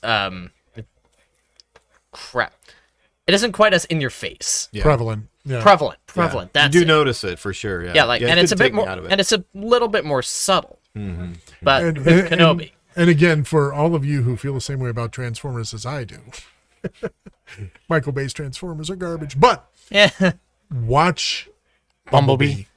Bumblebee is It's absolutely the best awesome. version of Optimus Prime. It's the best version of the Transformers. Oh, yeah. It had they had just enough complexity to not be. Well, there's like a 15-minute toy. part right there that you're on Cybertron and Yeah, everything. yeah. That and first it's like first everything. 10 minutes Oh. is just. And something I really like is that they actually brought in really well-known voice actors to do stuff instead of just picking up Seth Green just because he's Seth Green. Granted, he also does a lot of voice Bumblebee? work. Yeah, Well, they brought Even just Transformers in general with Leonard Nimoy and stuff like that. I mean, that's pretty awesome.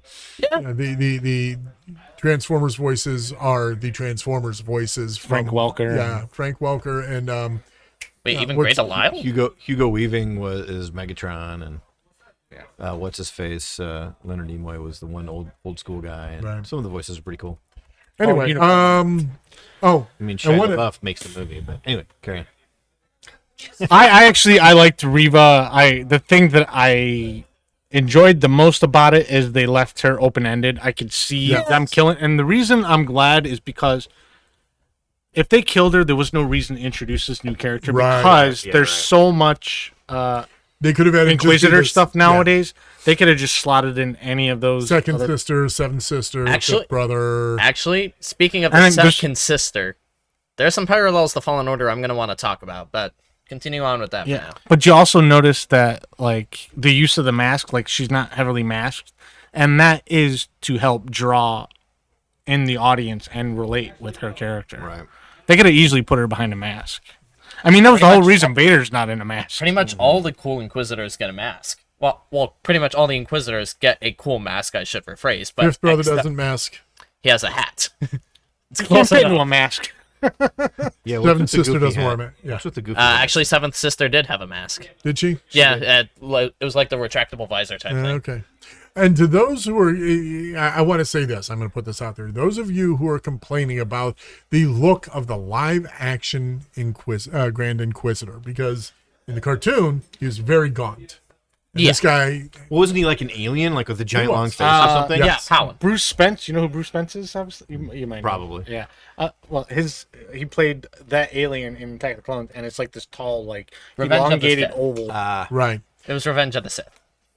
That's when his They- species was yes, They introduced. didn't want to do like a CGI, alien guy, so they just painted a regular guy to look like that. Well, the thing of it is, they could have gotten someone. It didn't with a bother little bit me more- because I didn't really know what he looked Right. like before. Yeah. But I just want to tell everybody out there who thinks that it was a bad choice of actor because he doesn't look enough like the character in the Clone Wars cartoon. I just want to Rebels. remind you that. Will you stop that, pedantic? Jesus. I hate it. I'm sorry. I just hate Stop. it when people are wrong. Oh boy. Hey, you want to go take a? You and I will take 5 minutes, and these two can hash. Yeah. it out. No. I'm just going to shut down the screen and beat him off camera. I just want to remind We you might that actually triple our subscription followers. if we Right. beat him on this camera. is not what Christopher Lee looks like He doesn't at Oh, all. okay. Right. He doesn't have a permafrown. It's Well, not he just does a kind of per- actually have a It's not the perma. It's not just the permafrown. it's It's the It's 6 the foot long shape of head. his head, Right. man. That's not Christopher Lee's face. He looks nothing like that, and yet Right. we accept that from the cartoon.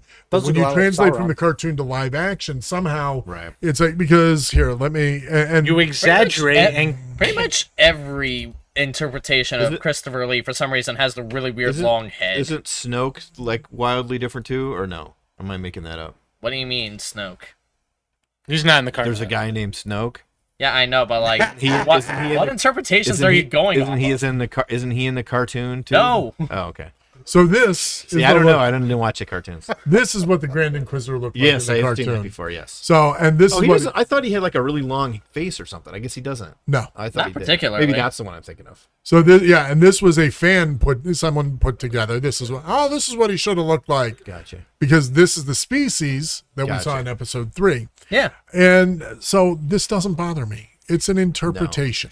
And like, if you look at what they did with Cad Bane, I mean, Cad Bane is an alien and looks wildly different. He's humanoid, and that's it. But he has a very distinctive. But see, bizarre-looking somebody face. also still did the same thing with Cad Bane after the episode release. This is Yeah. And I know, and they're always going to do it, but they had to make Cad Bane in the live action basically a guy in a mask. Right? Correct. He's Honestly, just a guy in a mask. Honestly, I am really fine with how they did Cad Bane in I live am action too. I because think he it looked looks great. a lot more accurate to other live action Duro. And that's what they would have had to do in this, is my point. In that for whatever reason they didn't want to, and chose not to. So Yeah. Or they found an actor who fit the role that they wanted. and was to actually do. a good actor. Right. Yeah, like a lot of people thought it was going to be bad, but the Grand Inquisitor was one of the things a lot of people liked. Like Rupert Friend's performance was really well done, and I loved some of the lines he got. Absolutely. But the thing is, Star Wars fans are their own worst enemies Right. Yeah. sometimes. And And there were people here's who were what I just think. complaining about the look. There's and 10%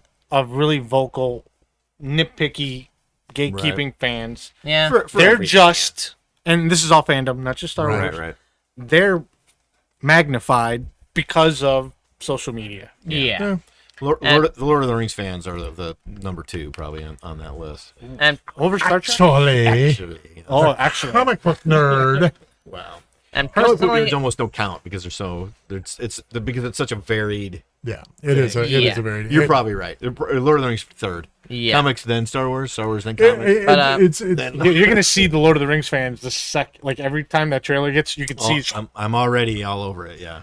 But the thing is, when you look at the overall audience score of that, I promise you, if it's good, it's going to be through the roof. Of course it will be. I don't even trust audience scores anymore. Right. You can't hardly. The other thing, I would love to honestly have a larger conversation about this one day, but do we honestly need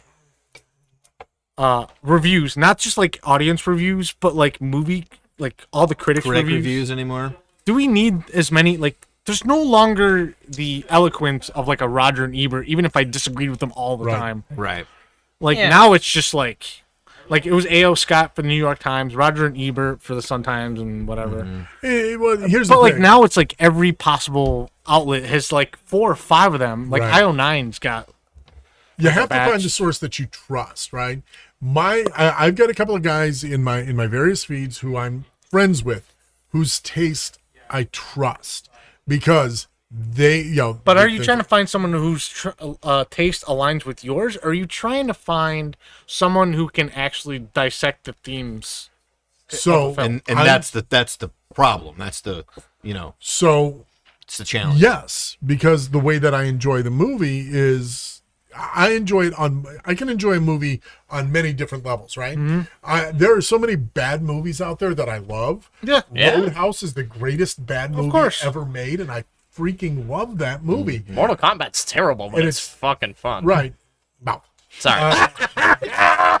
Although, hey, That's the although, kettle. Yeah. I although, know. hey, it's only been an hour and a half, and it That's took good. me that Yes, long. there you go. He's making progress. But my whole point is, as awful as that movie is, I love it. And if I can find if there are people out there that I know who have similar tastes, Right. who think the way that I do, it's how we make friends, right? But and there's some people like my wife. I won't trust her taste in movies. Oh God, no. No No, chance. nor does she trust mine. Right. Same Yeah. thing, right? Right. So, yeah, my wife's review of a movie, I'm going to be a little leery of. Right. But I see you get on there because you and I think very similarly. You and I are questionable at times. There's overlap, but- There's overlap. And then you and I just no connection. Well, there's some connection. Some connection, sure, You but both like Star it's- Wars. it's- Come on. No, And some of that is generational too. right. Yeah, Right. That's definitely. more to do with it. But like my buddies Joe, if you're in my Facebook, Joe, if you see Joe Meyer or Rick Cross, those two guys on horror movies, science fiction movies, everything. We are in complete simpatico. It's like, oh yeah, I love that movie. If I mention The Commitments, they're like, yeah, The Commitments. I love The Commitments. They're the reason that I started watching, because I wasn't going to watch Game of Thrones when it came out. Right. It was one of those things where it's like, yeah, I'm like, it's a fantasy. You're fantasy, series. you're So the, I'm the sci-fi. echo chamber has not just negative effects, but positive effects. Yes. You end up finding But you've got to find, and that's just it. And it's not. But the thing is, even when they don't like something, they don't crap on other people because they think Yes. like I do. You don't necessarily have to yuck someone's yum, right? Right. You can dislike something and say, "Hey, it's not for me," but I get why people will. the older I get, that's Except for exactly where my American line Psycho. I'll is. dump on that movie all day long. No, it's okay I to do- be wrong sometimes. I do kind of want to see that one. What movie? American Psycho. I can't stand. Oh, I love that movie. Yeah, me too. And that's fine. But again, just because I don't like it doesn't mean that you're a bad person because you do. Unless you like How to Lose a Guy in 10 Days, then we're done. I'll tell you that story another time. Not sure Okay. about that one. Or Natural Born Killers. If you like Natural Born Killers, you're a bad person. But other than that, Well, see, yes, I don't disagree with that, but that's why I kind of like it. It's one of those things that it's like, I hate these people. Yeah. I hate everything about this, but it's so well done. I couldn't sit through it. I can officially say I can't really judge Natural Born Killers because I've never sat through the entire thing because Yeah. I don't hate myself enough to do that. I love So- the actor's commitment to it, but I don't need to ever couldn't see do that it. film I again. couldn't do it. Anyway, That's was- how I sorry. feel about Kill Bill, though. well, What? I felt that Wait, that way. what? My friend drugged me to Kill Bill, the first one, and we got done with that, and he's like, "Man, that was one of the greatest movies I've ever seen." I said, "Can I have my 2 hours back?" Because I really, really did not like it. It is interesting psychologically, like It has grown on me, and I do think it's a Yeah. much better movie than I gave it credit for Do when you? I first saw it. I you like not the one of my second favorite one movies. because of Western. I always find like the first one dealt with more Eastern themes, the other one more Western themes. Yeah. Sometimes some people have dividing. I over it. like the second movie. I like the first movie because of Lucy Liu. I Yeah. like the second movie because of David Carradine? the cowboy. No. Michael Michael Madsen. Michael Michael Madsen. That's why I like the second. Michael And Daryl Madsen, Hannah. yeah. I thought right. the two of them made that movie. I could leave all the Bill stuff behind. That was a little overblown for me. Anyway, Reservoir Dogs. yeah, it's fine. It's like I'm not, I don't I'm fall not a over. huge- I don't fall over crazy. Like I'm some not a people do. huge Tarantino fan. I didn't even really I'm like there. Pulp Fiction when it first came out. And again, that movie's grown on me a little bit too. I like some of the scene work and stuff, but I'm not a big fall over Quentin Tarantino. I think one of my top Tarantino films is one of the most underrated. And we should do a Tarantino. yeah, apparently we need to. Yeah. Well, Because I would need to watch Jackie a few Brown- more, but Jackie yeah. Brown. I love Jackie Brown. I Jackie love that Brown's movie. great. Some of the anyway. best lines ever. Anyway. Yeah. Um, yeah. So there you go. Tarantino is going to be one of our next. We gotta one of figure our that one future. I'll have to watch a few more of them, but Yeah. we Yeah, can yeah. definitely do that. He's only got 9 of them out, Right. so Yeah. Right. And we can both watch Once a Time in Hollywood. I do need to see that one Saw it still. and watched it. But yeah, and I think that's what it comes down to, even with Kenobi. It's, if you don't like it, great. You don't have to pee in my Wheaties because you don't Right. like it. I won't pee in yours. It's fine. It doesn't mean the people that made it are horrible people. It doesn't Right. mean the people that watch it and like it are horrible people. Right. I'm happy because I can watch, like I said, It- other stuff, and I can take his performances and the relationships in that movie, and it makes the relationships in A New Hope and Empire. Yeah, Yeah. it makes it better. And the whole from a certain point of view, Yes, and, they close so many loopholes. One of my biggest complaints when from Revenge of the Sith, it's like he burns up at the lake at the end there, and The lake. the lake love of that. fire. River. Okay, whatever. I know. It's And funny. where's the split in his head that Sebastian Shaw had? Never had that. Well, they closed the loop on that one, didn't Right, they? yeah, right. They did Yeah. a great job. And of also, that. I love how in the final fights, we finally actually see someone going after Vader's lens supports. Like, That's his critical flaw. yeah. He's more robot than man.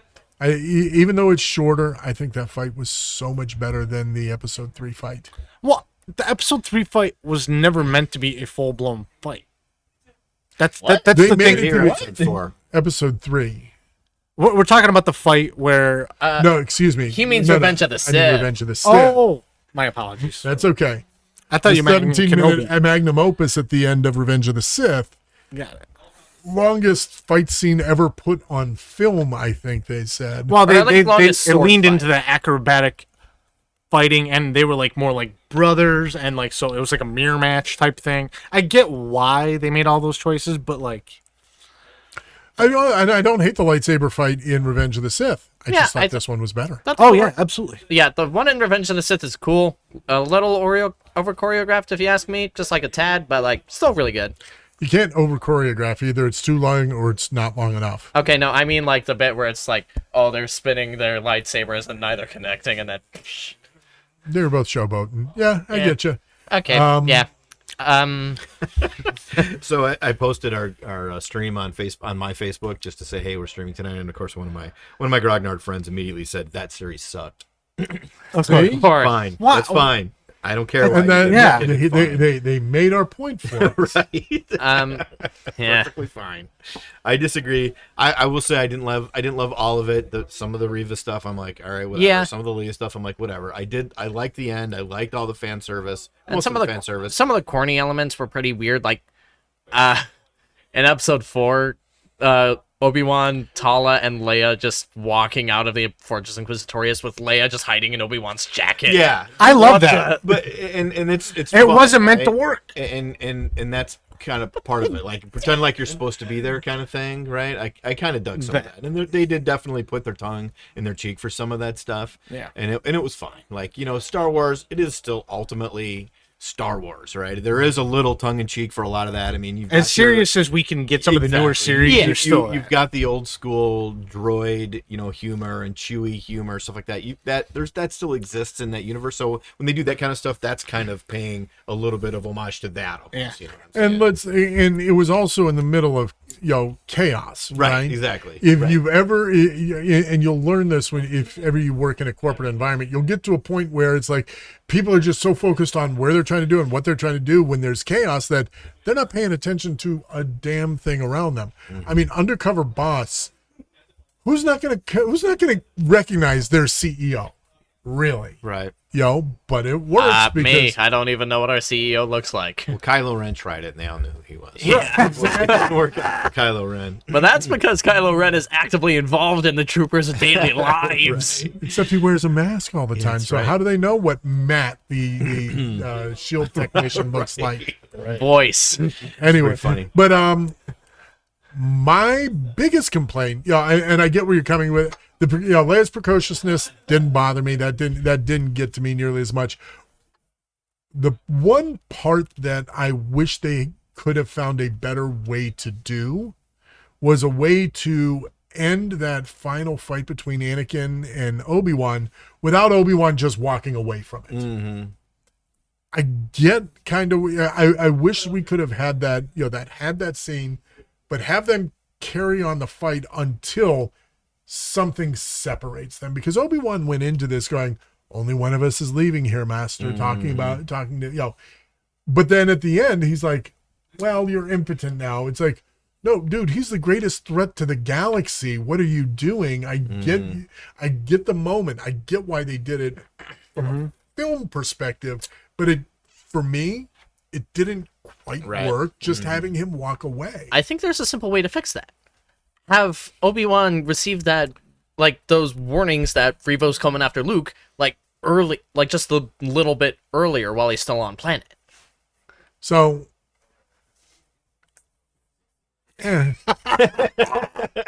Tony gives that a rating of meh. man, because again, you're talking about him leaving the greatest threat to the galaxy alive and just walking away, right? That's the whole issue that I have with it. It's like, oh, I freed myself of my burden. I'm out.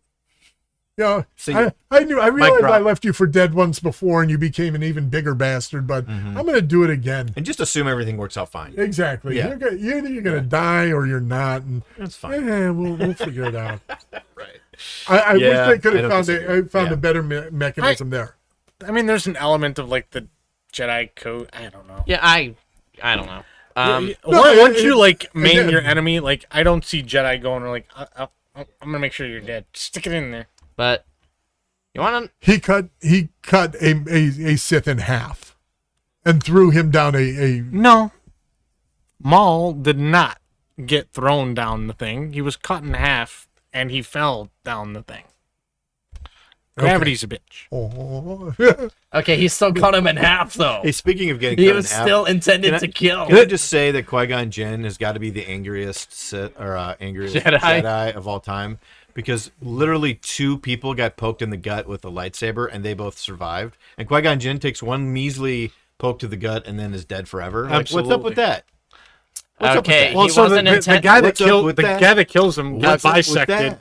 To quote the Grand Ooh-wee. Grand with that? Inquisitor from this damn What's the opposite of series. plot armor? Right. To quote the Grand Inquisitor from this damn series, revenge does wonders for the will to live. So he's Don't you think? So he's so angry that He wasn't angry enough, so he died. so Well, actually, Qui-Gon that's the thing wasn't with angry Qui-Gon.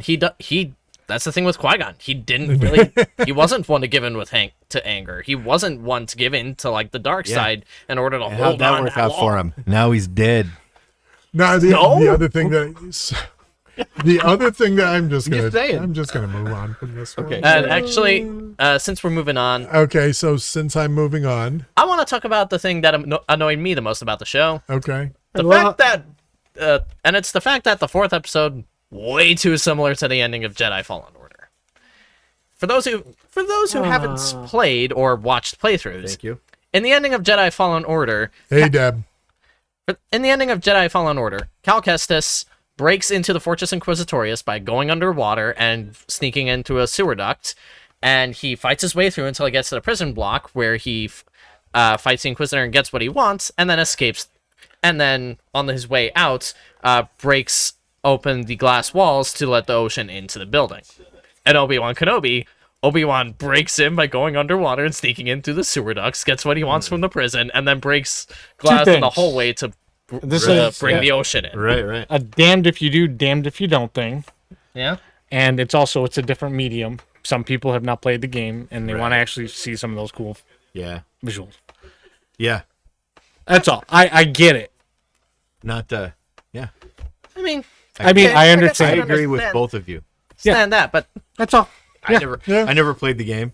And it That was sounds pretty cool. still a little but I think different. Joey's 100% accurate. I mean, that's entirely why they did it, right? I think that's exactly right. Yeah. Well, breaking in. So the breaking in part, if it's this, this impenetrable how many different There's the ways weak can spot. you get to break in? Right. yeah, I mean, it's like, well, It's a little Bond villain, right? Right. Again, I think that's a little tongue in cheek right there they- too. yeah, I think they- they do that kind of stuff on purpose. But the flooding of the, I mean, they But flooded okay, the if you're compartments underwater too, and into you're that surrounded by area. glass, I mean, yeah, What are you but gonna it's do? the same Right. exact way that flood. Right, Like, right. break the glass somehow. using the and- force.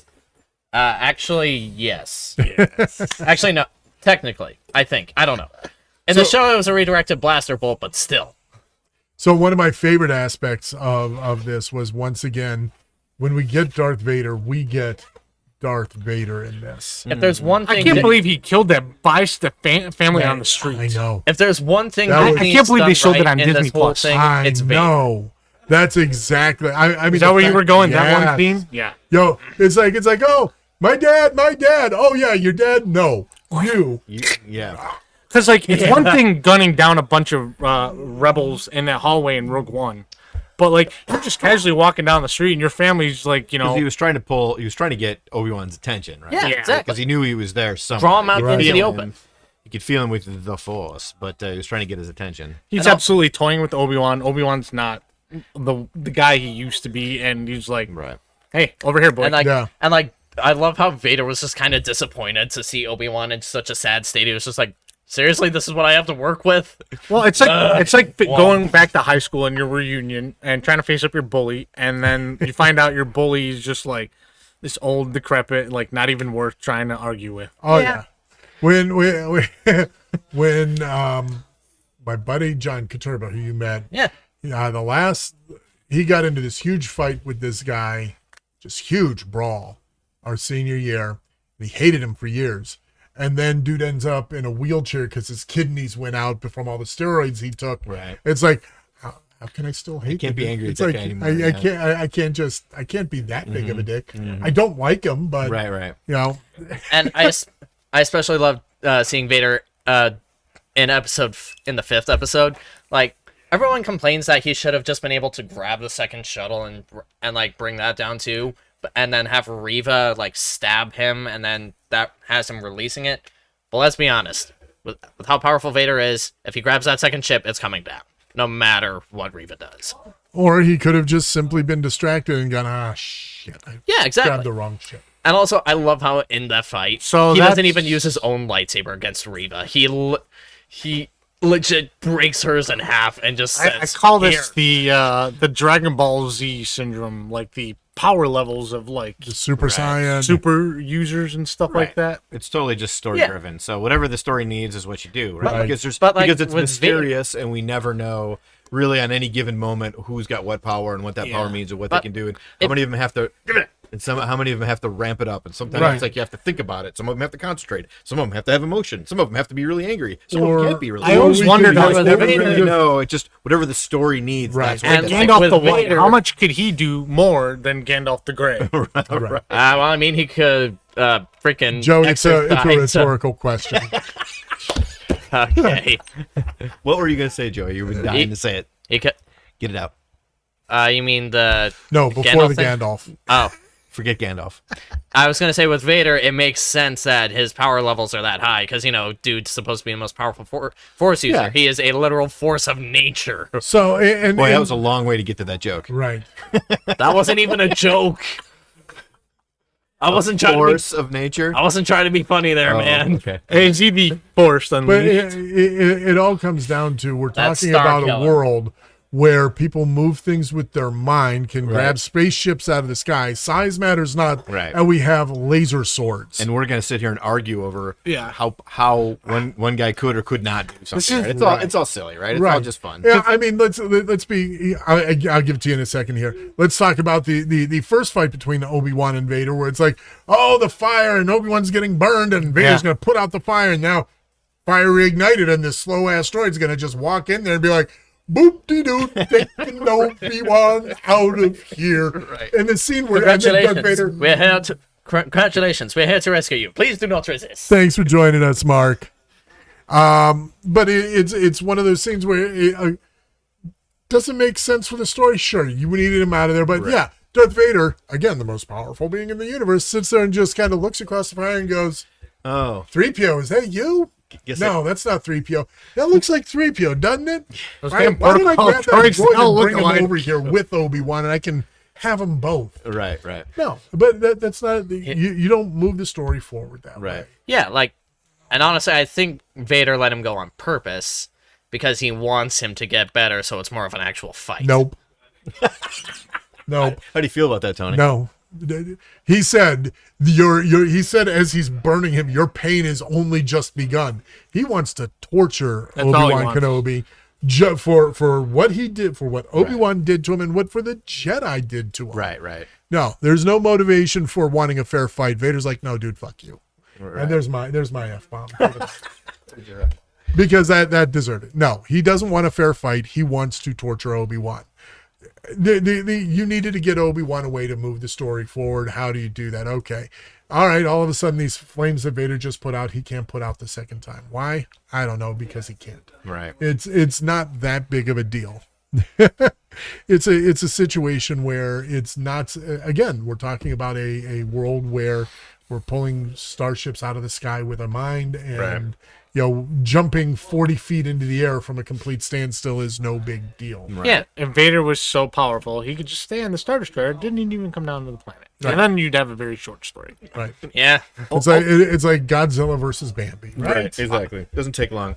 I will say I very much enjoyed overall, and especially the end stuff and all the Darth Vader lightsaber fights. I mean, I loved all that stuff, and more than once my wife poked her head around the corner when I was squealing like a little girl and clapping my hands because Darth Vader and his lightsaber are fighting Obi-Wan Kenobi, and they're fighting, and it's a lightsaber, and they're fighting, and I'm like, that's so cool, I like it so much. And I do. Right. My 14-year-old self was just losing my mind. So I really ultimately very much enjoyed it. Yeah, me too. And it's the same thing with in Book of Boba Fett. And I said this when we talked about that show. It's like, okay, in the middle of this fight, Fett abandons everything. He's like, I'll be right back. He flies the 30 miles or however long it takes to him to get to Castle, brings it, and all of a sudden he's there 5 minutes later with his It's the Rancor. kaiju battle. Right. Right. And my Godzilla logical brain Godzilla is versus going, Metal Gun. "No, That this was this doesn't make any sense whatsoever. all- And my lizard yeah. brain went, Boba Fett on a Rancor. Boba Fett on a Rancor. Exactly. Boba Fett on a Rancor. Guys, we live in a freaking era that if you don't like a certain something, just wait 3 months. Something else is going to come out. Yeah. We don't have to just like mercilessly nitpick every little thing. Just enjoy it and live the fact that we don't have to wait 3 years in between another fantasy thing. And that's just Star Wars. Like there's Lord of the Rings. There's like Harry Wheel of Potter. Time. There's Harry Potter. Yeah. We're in a golden age of television, and guess what? The effects that we're complaining about today are only gonna get better. Like the Lord of the Rings trailer, that first trailer, there were some sketchy moments, but that new one, Yeah. I just went, holy. It looks movie shit. quality. We'll see how it looks when it actually Yeah, comes out. But it looks movie quality. And Yeah. I'm hoping we get similar revisions for things like She-Hulk, because the She-Hulk Right. Exactly. it didn't look good, but they've got time. Yeah. Deb, when you're saying you're losing your little geek girl mind with this series, are you talking Obi-Wan or Boba Fett or both? Also, Machete is the Rancor handler. Hello.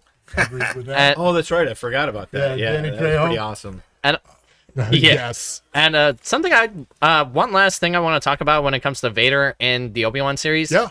How he fights with the lightsaber, because the internet Source kind too. of pointed this out for me, but like Form based 3. on who he's fighting, Vader will either fight one-handed if he doesn't really feel like putting any effort into it at all, or he just wants to, like, I don't know, make a joke of whoever he's fighting. But he goes two-handed whenever he actually wants to put effort into it, or he thinks that the opponent is like deserves his That's a good attention or something like that. And like in the first fight in Kenobi, he does it all one-handed, like, because he knows he can take him. And I don't remember exactly, but I think in the second half of the second fight, he does switch to the two-handed fighting style. Well, I mean, the thing is, the two-handed style was most prevalent in the original trilogy. He used two hands through quite a bit of that. There were one-handed moments, but they always felt kind of awkward. Like when he's got in Empire, when he's got Luke down, and he's Luke's even trying to knock it around, and it felt awkward at that point in Yeah, time but because that's how the stunt coordinator was. But then he also writing it. ends up switching it to the two-handed later in the fight. My whole point to this, though, Joe, is what I'm trying to say is you don't have to overthink it, and the internet tends to do a lot of overthinking of these things. Right. There doesn't have to be a logical explanation as to why he switches. It's a visual moment. There doesn't have to be, as long as the logic works internally. Yes, these lightsabers. He did a lot of single-handed fighting in the prequel trilogy, right? Used single-handed a lot through that. It's cool, and I've read or heard some of that stuff, and I'm like, if that's what you enjoy about it, great. Like I don't Right. see it. I didn't notice it. I would never notice. Different that. people can The only- attach themselves to and different that's parts. fine. Right. And if there is some thought given to that, and a lot of times after the fact, you find out there was some thought given to that kind of stuff, and that's kind of cool, and that adds another layer. Right. And for a lot of people, that's super cool and fun and good for them.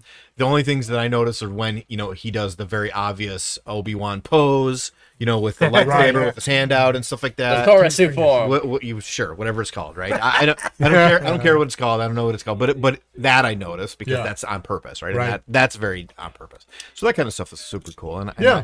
that's the fan servicey stuff, And right? and when they do it subtly like that, right. I dig it.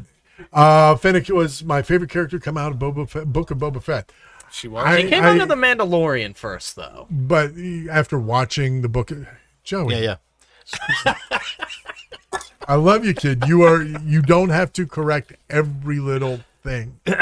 People don't fine. like that. Everything's fine. But with that being said, We're all fine here. yes, we How are. are fine. Yeah, Not so on the distance. I love you, kid. I love But you, too. there are moments where that makes me nuts. Oh my god. Don't ever change. So yes, except when I ask you.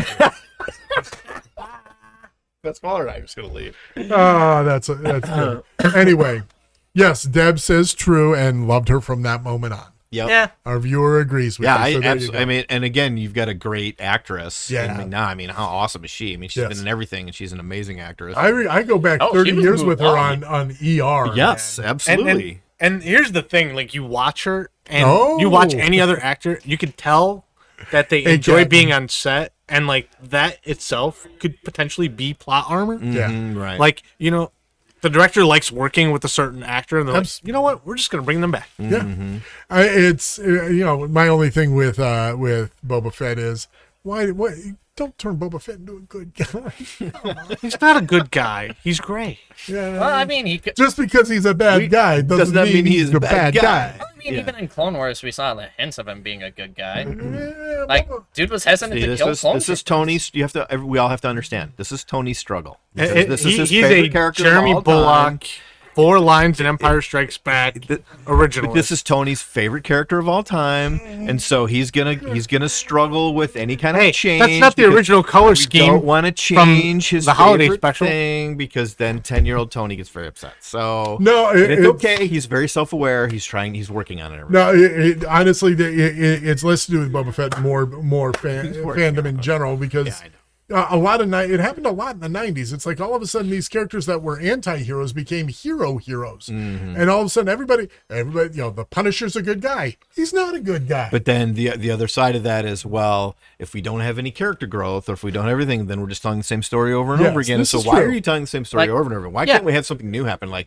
well, when we have something new happen, you complain that you're changing my character. And so, Yeah, like, you've I got like- the back and forth of that. No, right? no, I get it, but it's more the glorification of the characters themselves, not about their growth, not about their change, but it's like, well, how do we do? Because Well, you you know can't- what, yeah. Doctor Doom, I don't want to ever see good guy Doctor Doom. Right. He is a bad. You don't guy. want to see good guy Sauron? I don't want to see good guy Sauron. No.